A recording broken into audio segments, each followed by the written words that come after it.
Politisi PDI Perjuangan Masinton Pasaribu menegaskan partainya terbuka bekerja sama dengan partai manapun. Pernyataannya itu sekaligus meluruskan ungkapan Sekretaris Jenderal atau Sekjen PDIP Hasto Kristianto yang menegaskan partainya tidak akan berkoalisi dengan Partai Keadilan Sejahtera atau PKS dalam pemilu 2024 mendatang.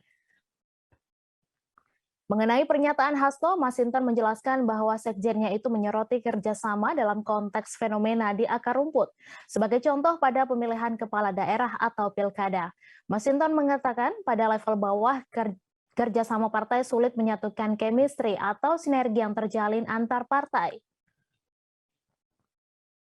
Anggota Komisi 11 DPR RI ini menambahkan hal itu juga menepis tudingan hilangnya kerjasama PDIP dengan Partai Demokrat dan PKS. Ia kembali menegaskan kerjasama antar partai masih sangat dimungkinkan termasuk bagi PDIP.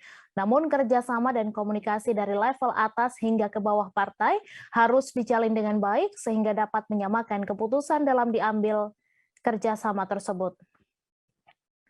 Diberitakan sebelumnya, Sekjen PDIP Hasto Kristianto menegaskan partainya tidak akan berkoalisi dengan PKS dalam pemilu 2024 mendatang. Kendati demikian, ia tak menjelaskan lebih rinci mengenai alasan mengapa PDIP tak akan bekerja sama dengan PKS.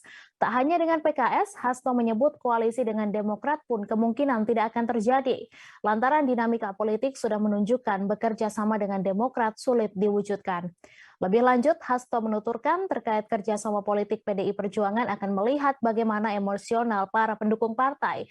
Pasalnya, menurut Hasto, pendukung PDI Perjuangan adalah rakyat kecil yang lebih suka apa adanya dan tidak menyukai adanya kamuflase politik.